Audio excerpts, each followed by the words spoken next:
সালাম আলাইকুম।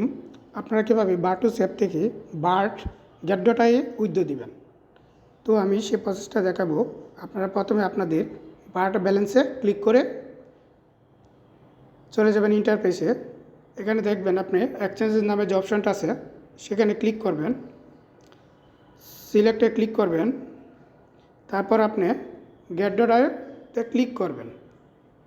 ক্লিক করার পর সিলেক্ট অপশানে ক্লিক করবেন, তখন ইয়েস আই হ্যাভ ইটে ক্লিক করবেন। এখন দেখেন আমাদের তিনটা জিনিস লাগবে, ইউআইডি, ডিপোজিট অ্যাড্রেস, মেমো। তো আমরা চলে যাব আমাদের গেট ডট আই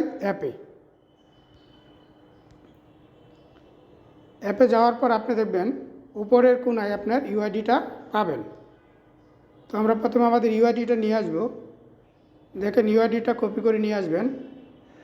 আপনি যদি আপনার প্রোফাইলে ক্লিক করেন আবার, তাহলে ইউআইডিটা দেখতে পারবেন। ইউআইডিটা কপি করে নিয়ে আসবেন। কপি হওয়ার পর আপনারা চলে যাবেন আপনাদের মাইনিং অ্যাপে, তখন ইউআইডিটা পেস্ট করবেন। এরপর ডিপোজিট অ্যাড্রেসটা দরকার আমাদের। আমরা আবার চলে যাব অ্যাপে,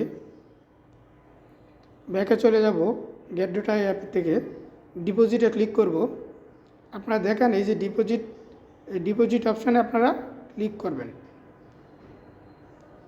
তো আমরা ডিপোজিটে ক্লিক করার পর এরকম অপশান আসবে, one chain deposit gate code. আমরা ওয়ান চেন ডিপোজিটে ক্লিক করব। ক্লিক করার পর দেখেন এখানে চার্জ অপশানে যদি আপনি বার্ট লেখেন, তাহলে BERT বার্ট লিখলাম আমরা। দেখেন এই যে বার্টসটা চলে আসছে, বার্টসের বার্ট চলে আসছে। তো এখানে ক্লিক করব। ক্লিক করার পর দেখেন গট ইটে ক্লিক করবেন। এখানে প্রথমে দেখেন আমাদের ডিপোজিট অ্যাড্রেসটা দেওয়া আছে। আমরা ডিপোজিটটা ক্লিক করব, কপি করব। কপি করার পর আমরা চলে যাব আমাদের ডিপোজিট অ্যাড্রেসে পেস্ট করে দিব। তারপর আমরা আবার যাব গেট ডট আই। ওইখান থেকে দেখেন নিচে মেমো নাম্বারটা দেওয়া আছে, মেমো নাম্বারটা আমরা কপি করব, কপি মেমো নাম্বার। তো আমরা মেমো নাম্বারটা এখানে পেস্ট করে দিব। পেস্ট করে দেওয়ার পর দেখেন এখানে মেমো নাম্বারটা আপনারা মিলিয়ে নেবেন, 3968 শেষে 68। আমি মিলিয়ে নিচ্ছি আমারটা। দেখেন 3968। আপনার অ্যাড্রেসটা মিলিয়ে নেবেন, 7QEQ।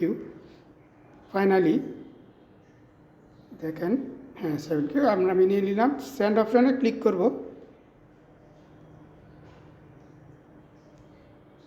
সেন্ডে ক্লিক করার পর দেখেন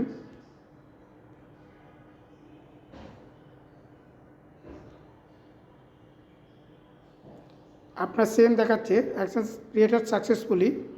তো আপনারা তারপর এরকম একটা ইন্টারফেস দেখতে পারবেন, ক্যান্সেল রিকোয়েস্ট। আমরা ক্যান্সেল করব না, আমরা যেহেতু জমা দিয়ে দিছি। আপনি যদি চেঞ্জ করতে চান তাহলে ক্যান্সেল করতে পারেন, তবে এটা না করাই ভালো। ক্যান্সেল করলে অনেক সময় ঝামেলা হয় পরবর্তীতে। ধন্যবাদ।